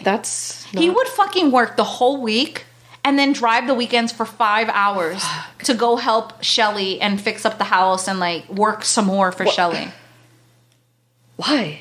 I just don't get it. Dude, she was a master manipulator. You have to be. Yeah, I mean, obviously, yeah. So when he came home and he questioned Shelley about Kathy's health, Shelley would tell him that she was getting better. I'm helping her get better, She's Dave. doing so good, yeah. I mean, can't you see how much weight she lost? She's great. She's in the best shape of her life. You mean she's starving to death? Right. So then, she started to have fewer and fewer excuses to give to Dave, so she began hiding Kathy from him in the pump house. Telling him that she needed to be protected from the kids, particularly Shane. And since Dave had seen Shane execute one of Shelley's orders to abuse her, he was like, sounds legit. Right. Shane really is, beating this woman. I just like can't wrap my head around like him being complicit to that. Or like he didn't know. Like, let's not. He fucking knew. Yeah. Let's call it what it is. The author of this book took statements from the family members, and of course they're all going to shed their own light on it. Right, yeah. Yeah, like, I simply won't believe for a second that he didn't know. Wasn't more complicit. Yeah. Yes. Or even, like, actively part of it. Oh, yeah. Well, yeah, he was. He was definitely actively part of it, but, of course you're going to paint yourself in a different light, So one day, Kathy runs away, and Shelley goes out and hunts for her. She finds her at a mall, of all places, right? So when Shelley returns, the kids notice that Kathy had new clothes and she looked cleaner. Whether she washed her up at a mall or whatever the fuck she did, she bought her new clothes, she bought her couple suits, and the kids were shocked that Kathy had come back at all. Yeah, that's so crazy. Shelley finds her at a mall and she convinces her to come back. That sucks. And Kathy comes back. And for a little while, Kathy was allowed to come into the house and be part of the family and, treated her decently. Girl, you don't have to be here. I mean, and then just like that, she was back outside in the pump house. Just like that. That's what abusers do, though. Yeah. They will abuse you, and then they'll come back and they'll buy you flowers, and they'll be like, you know what, I'll never do this again. I made a mistake. Please take me back. Exactly. Yeah. And then enough time passes where you're like, okay, water under the bridge. He's been great. Well, or she. Right. And then they go right back to it. And then you're feeling like an asshole for having considered to take them back. And it's a whole fucking thing. Kathy's clothes were gone. The new clothes that she had gotten. Yeah, of course. And Kathy tried running away a few more times. Even one time, she even tried running away naked. Fuck. And a school bus of kids saw her, and and they started making fun of the kids, thinking that it was her mom and everything. She tried to fucking run away naked. Wow. That's how desperate the situation was. Yeah. So she was caught every time. And the abuse continued. And whenever she was caught, the abuse got even worse, right? Yeah. So Kathy was beaten now by Shelley, Dave, and Shane.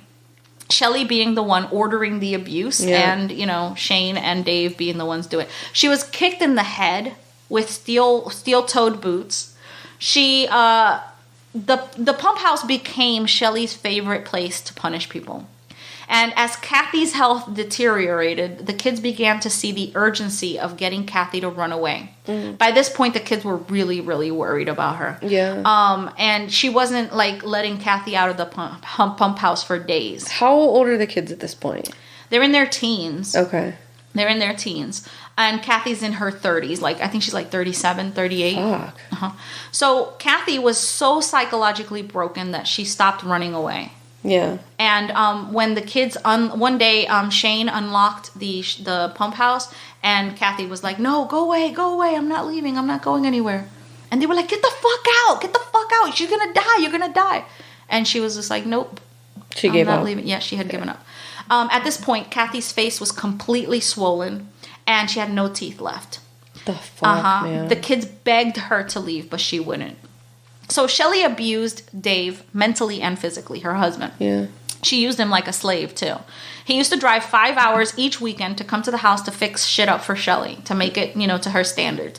If he didn't come home, she would go looking for him. Oh my God. Dave would sleep in his car, and she would the kids would go tap on their windows, be like, "Dad, you gotta come home." Yeah.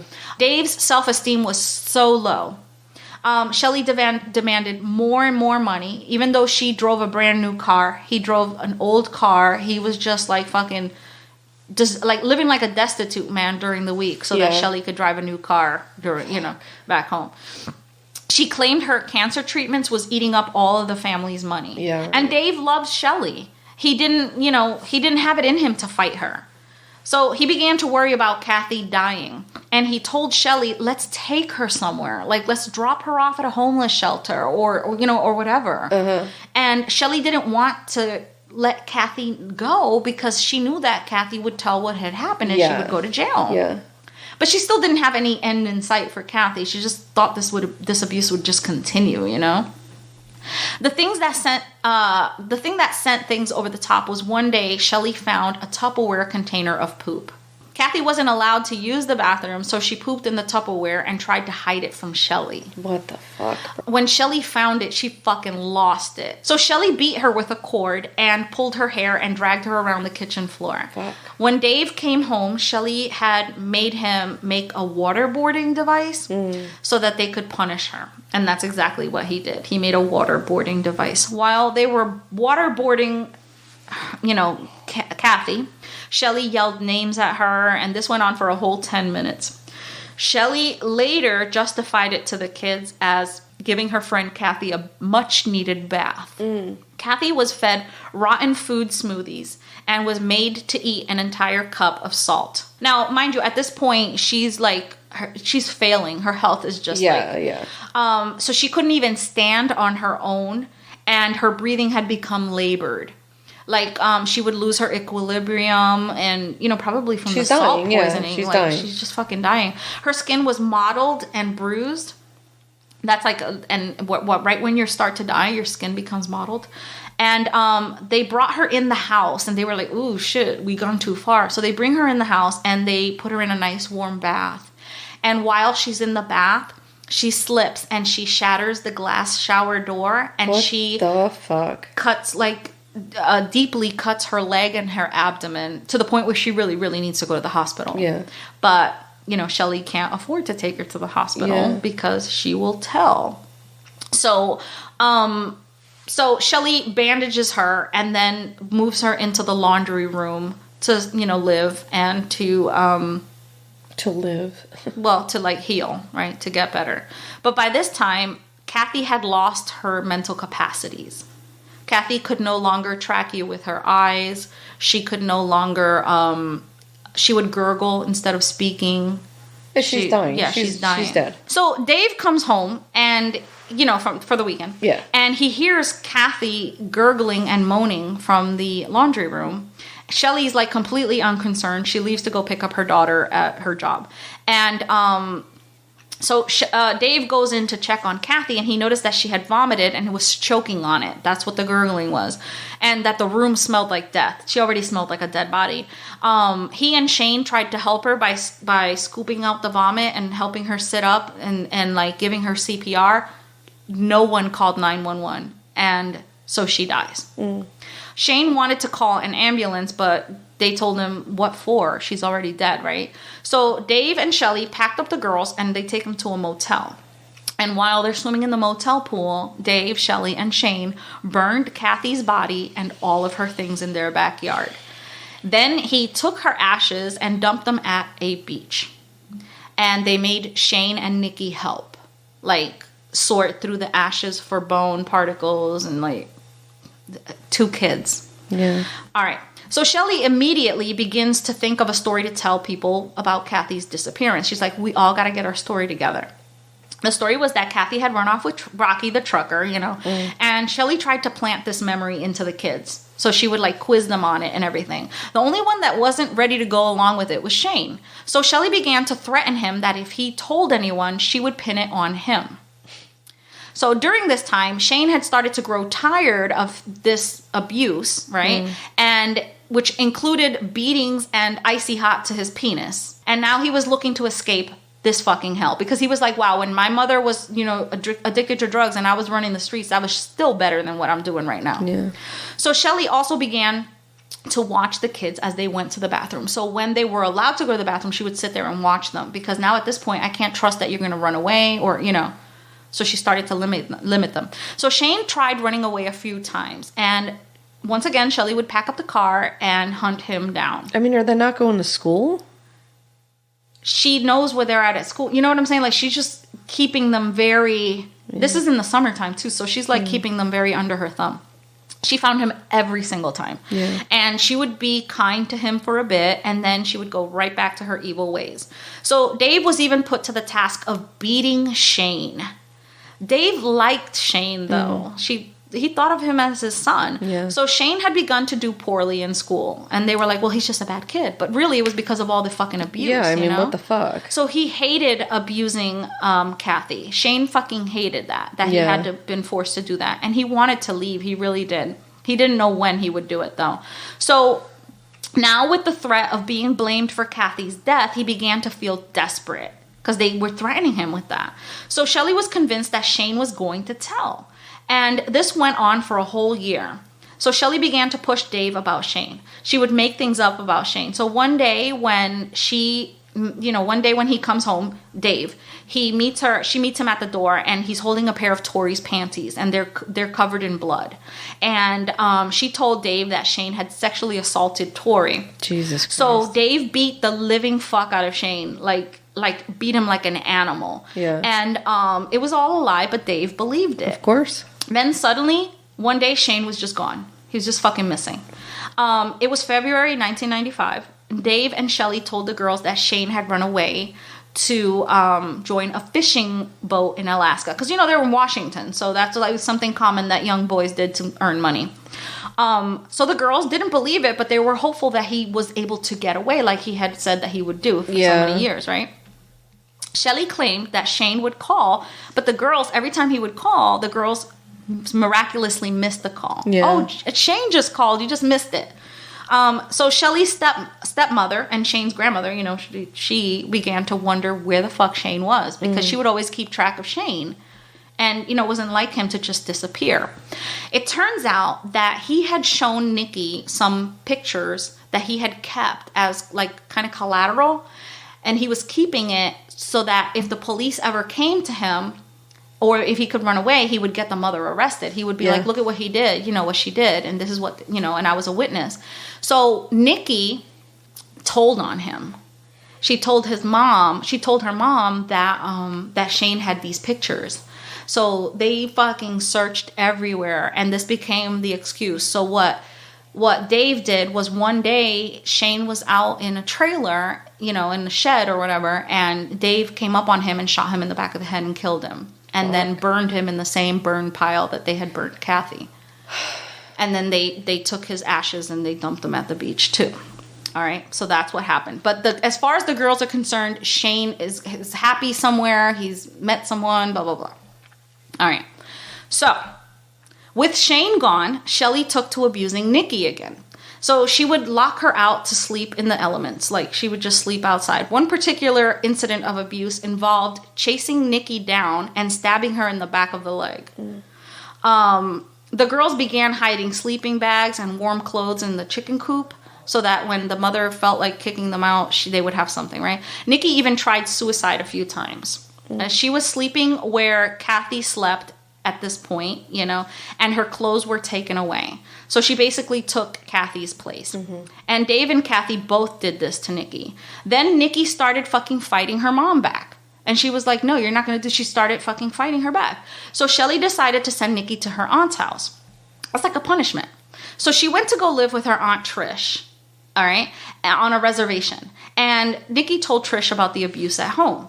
So Nikki spent some time with her aunt, and, Shelley just kept fucking with him to the point where Nikki just had to leave so that they can have some peace, right? So Nikki moves in with Dave, where he's working at. And she realizes that Dave sleeps in a fucking tent during the week. Jesus Christ. So that he can send his entire paycheck to his fucking abusive wife. And she begins to, really lose respect for this man. She's like, are you fucking kidding me that you could leave, but you're still fucking tethered to this abusive woman? Yeah. And you're an adult. Like, I'm a fucking kid. Right. So Nikki she gets 2 jobs. And her employer helps her get into a little trailer. And eventually she just stays in this little shabby trailer. And she's just glad that she's the fuck away from her mom. Yeah. So the abuse now turned to Tori and Sammy. Nikki's no longer there. So Shelley would wake up Tori in the middle of the night with a beating. And Sammy would be locked out of the house constantly. So she also beat Sammy. And when Sammy wanted to go to college, she didn't submit her papers. So Sammy decided to run away. And she goes to see Nikki. And both girls end up living with their grandmother. And they told their grandmother about the abuse. And then, just like that, Sammy's 19. And the dad's very afraid that the girls are now together and that they're going to tell. So he begins stalking them and making trouble for them, right? Dave, you mean? Yeah. So Sammy says, all right, fine. I'll go back home if you enroll me in college. And I promise that I'll, keep the leash short and I'll just, So they decide that. So she goes back home. So with Sammy at college, Tori is now the only object of abuse, the little one. So Shelley would throw away her homework, beat her, and even force her to get naked and show her how her body was progressing through puberty. Jesus Christ. That is sick, right? She would examine her vagina and make her cut some of her pubic hair for her baby book. And when she did it, she even laughed in her face and told her it was a joke. She'd be like, oh my God, I can't believe you. You're sick. Why would you do that? So since Shelley didn't sleep at night, many of the attacks would happen at night, unsuspecting to Tori, you know? So Shelley would even break fishing poles on her. You know how hard you have to hit somebody to break a fishing pole? I do, yeah. So Tori was deprived, once again, of bathroom privileges. I have no words. Tori was forced to bathe outside with a hose. So this was a pattern that she had resorted to, and she kept doing it. At this time, Dave hadn't been home in almost a year. He was just like peacing out. And it wasn't because he couldn't get home. It was because he no longer had a car. He was like living like homeless. He was living in a fucking tent. All right? What does he do? He was like a construction worker, you know, like Jesus Christ. in like big job sites or whatever. So Shelley got a job at this time as an elderly care care coordinator for elderly people. Great. And she was terrible at her fucking job. She lied, manipulated her patients as well as her co-workers. This job did not last long, okay? But there, she meets a lady who was being evicted because she was hoarding cats. She had about 80 cats in her house. And she was like covered in flea bites and everything. So Shelley told Sammy that her son, Ron, had rehomed the cats and that he was such a great person and, you know, whatever. So Ron and her became very good friends. So Tori and Shelley began to visit Ron's trailer. And he was unemployed and recently separated from his longtime partner, Gary. Tori liked Ron because he was sassy and into Egyptology. Tori called him Uncle Ron. Okay. All right. So Ron Woodworth had lost his trailer to foreclosure and along with that, his cats. So Ron came to live with Shelley. Not good. So he was set up in Sammy's old room, and when Sammy learned that Ron was there, she didn't think this was a good idea. But still, since he was a man and she didn't think history would repeat itself, she was like, okay. Ron worshipped Shelley. But by the second week, Shelley began abusing Ron. So first she began verbally abusing him by calling him a dirty F word. You know, because he was gay. Yeah. She would sprinkle the extreme abuse with extreme signs of affection, just like she had done before. Tori's abuse began to decrease as Ron's increased. All right. So Shelley began to get physically abusive with the 56-year-old Ron. She also began to drug him, and she evicted him from his room, and he was made to sleep in the computer room. She also began to hold food and bathroom use. When he would poop outside, she would beat him. Ron began to use empty containers to, you know, as a bathroom. And one time when she discovered some urine, she made him drink it. She began to give him outdoor chores like she did. This was like her whole fucking pattern. And she began to alienate him from his friends and families to the point where they had a restraining order against him. She would force him to write these letters and just, it was a hot mess, right? So she began to take away his clothes and left him only in his underwear. Once again, and there's a point to this, okay? Because you're going to be fucking pissed by the time I'm already this is pretty over. pissed. So while Nikki was living with her grandmother, she began to study criminology, and she decided to share her dark secret with her grandmother. So in 2001, she and her grandmother contacted the police and told them everything. When the police tried to reach Sammy for questioning, she totally ignored them. Sammy was a teacher now, and she didn't want this bomb to affect her personally, okay? So Ron's health began to take a very serious decline. Ron wasn't even allowed to wear shoes. Ron tried, like many before him, tried running away a few times, but Shelley would find him every time. And she kept Ron scared and defeated constantly. So Ron no longer laughed or cried. He was a shell of a man. Still, Shelley needed him. So she used Ron to help her look after an elderly man named Mac, because she was still dealing with elderly care. So he lived alone with a black lab named Sissy. He was a Pearl Harbor survivor or whatever, and he was like in his 80s. So Tori would go over there and help them take care of him, and it was like one big happy family. It was Ron who took care of Mac, Shelley who took care of Mac, and Tori and the dog. And even though Shelley had Ron care for Mac, she still made him sleep in the damp basement of the house. Shelley knew that Mac had no family, And she was elated when Mac told her that upon his death, his home would go to her. Well, technically, it would go to the dog. And then when the dog died, it would go to her. Great. Right? So she was assigned power of attorney and, in 2001. And that began her scheming. So in the meantime, Shelly's stepmother was putting pressure on the police, but they weren't doing anything to investigate because Sammy wasn't cooperating. Okay. All right. So Dave would come home on the weekends to Shelly's abuse and complain about Ron. So Dave began abusing Ron as well. So they began escalating the abuse tenfold. Poor Ron was completely broken and just went along with everything. When Tori tried to speak up for him, the abuse would turn to her.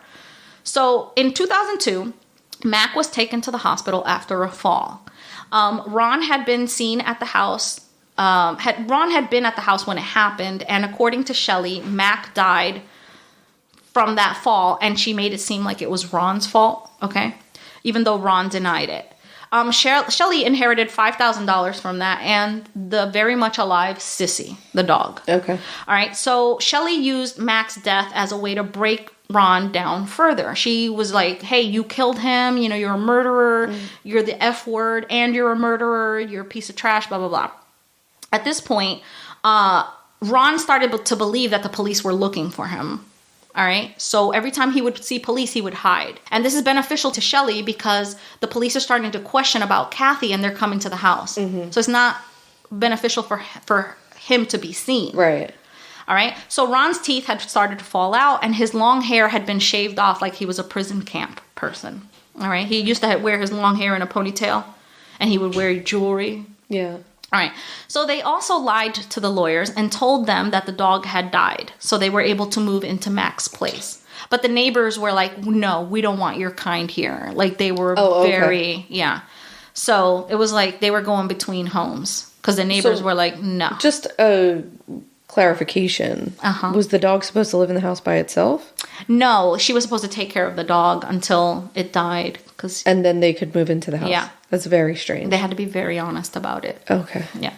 So a month after Mac died, the police contacted Shelley's stepmother about Kathy's case to tell her that Nikki, that Sammy wasn't cooperating. Right. And that's what was holding things up. Right. So Nikki gets married to her boyfriend and Sammy goes to the wedding and obviously Shelley's not, invited or anything like that. There's no contact with her, I'm assuming. Nikki wants no contact with him. But Sammy's very much still with the family and very much on her mother's side and doesn't want her mother to get caught. Really? Okay. Yeah.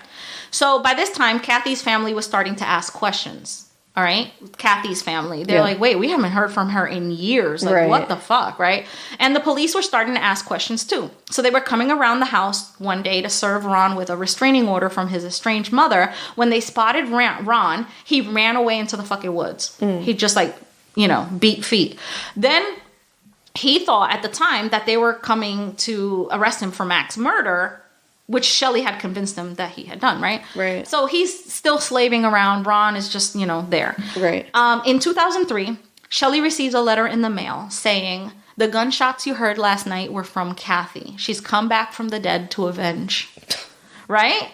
So Shelley goes all white and she starts becoming paranoid. Who sent the letter? I still don't know. The book never revealed it. Then you would think Shelley would chill out after this, right? Like, she's like, oh, they're on to you. The police are coming around. They're starting to ask questions. There's only 3 people that it could be that sent the letter. Yes, but remember, Kathy's family is starting to, question what happened. Right, but they don't know Kathy. they don't know technically that she's dead. They don't know, but they're probably, Of course, but, I don't think they know enough to be able to, send a letter like that. Yeah, I think it was Nikki. Of course it was Nikki. I mean, if it was Nikki, good. Yeah, I mean, who the fuck else could it be? Right. So the abuse against Ron gets even worse. Kathy's now fucking empowered, right? So one day, Ron falls off the roof.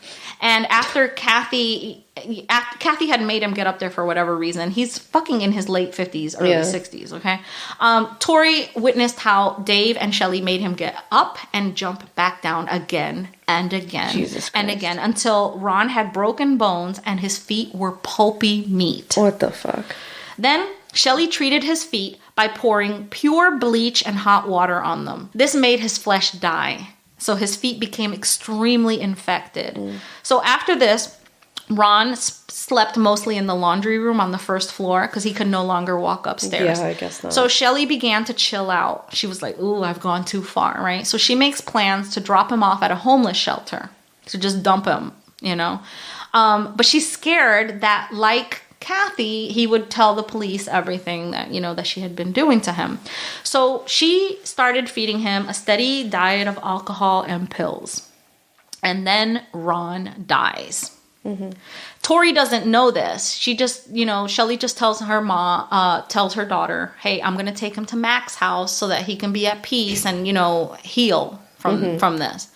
But Tori never sees him again. Right. So it turns out that Shelley takes him to the shed and, she lets Tori leave to go with her sisters, you know, Sammy and with Sammy. Yeah. And Sammy's like, yes, yeah, you know. So while she's there with Sammy, and Shelley's back home hiding Ron